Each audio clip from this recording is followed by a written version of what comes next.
Benarkah PT Dirgantara Indonesia akan membuat prototipe KF21 sendiri di Bandung?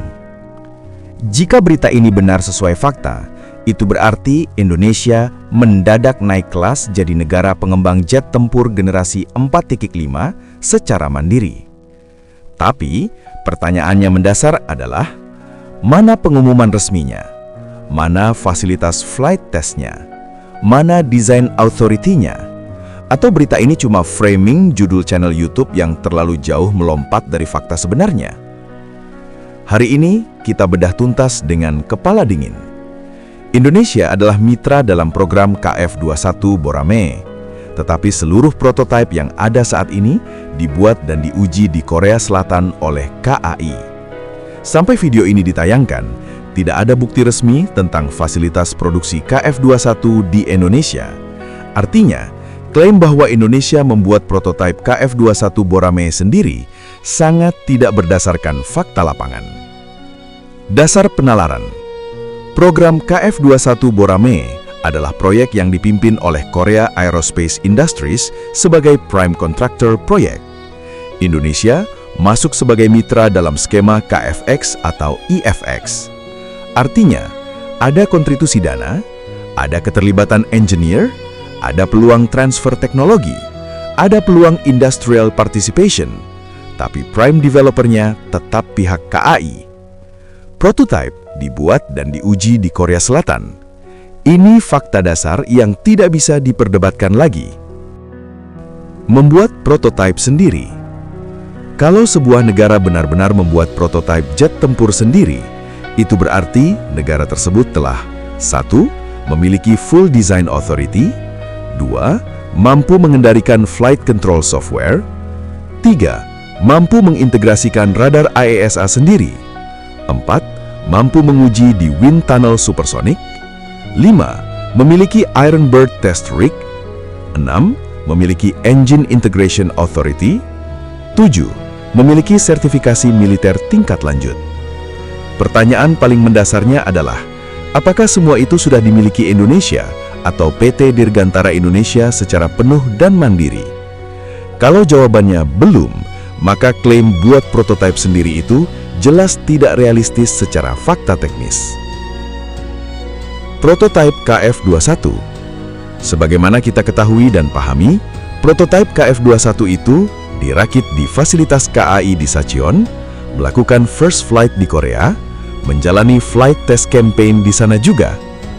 Kalau Indonesia membuat prototipe sendiri, seharusnya sudah ada jalur produksi di Bandung, sudah ada uji terbang perdana di Indonesia, dan sudah ada pengumuman resmi secara internasional. Karena membuat jet tempur ini bukan proyek drone kecil. Ini jet tempur generasi 4.5. Kalau benar terjadi, media global seperti Flight Global, Janes atau Defense News pasti sudah membahasnya secara besar-besaran. Munculnya narasi keliru. Narasi keliru itu muncul, baik disengaja maupun tidak, biasanya karena salah tafsir terhadap istilah ikut dalam pembuatan prototipe. Ini sering dianggap buat sendiri. Transfer teknologi, ini disalahartikan sebagai punya desain penuh. Lini produksi, ini dianggap punya desain mandiri. Padahal, dalam industri pertahanan, partisipasi sebuah negara bukan berarti kepemilikan desain secara penuh. Indonesia bisa saja membuat komponen, ikut assembly, ikut MRO, ikut supply chain. Tapi itu bukan berarti Indonesia mendesain jet tempur dari nol. Narasi itu berbahaya.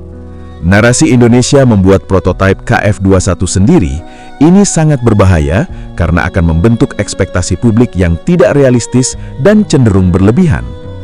Akan lebih berbahaya jika publik kemudian percaya bahwa Indonesia sudah bisa bikin jet tempur sendiri, padahal faktanya belum mampu untuk itu. Forum diskusi akan jadi emosional, kritik realistis akan dianggap tidak nasionalis, dan evaluasi program bisa jadi bias. Padahal, industri pertahanan itu bukan soal kebanggaan semata. Itu soal kapasitas industri nyata. Posisi realistis Indonesia. Posisi yang paling masuk akal bagi Indonesia adalah industrial participation, transfer knowledge bertahap, penguatan kemampuan manufaktur komposit, MRO jangka panjang, dan mungkin final assembly di masa depan. Itu strategis. Negara seperti Turki pun butuh puluhan tahun membangun kapasitas industrinya sebelum benar-benar punya jet tempur sendiri.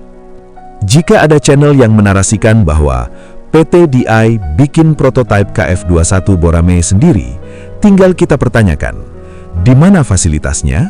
Siapa design authority-nya? Siapa pemegang source code flight control? Di mana uji terbangnya? Adakah pengumuman resmi dari Kemenhan atau KAI? Kalau jawabannya tidak jelas, berarti itu bukan fakta.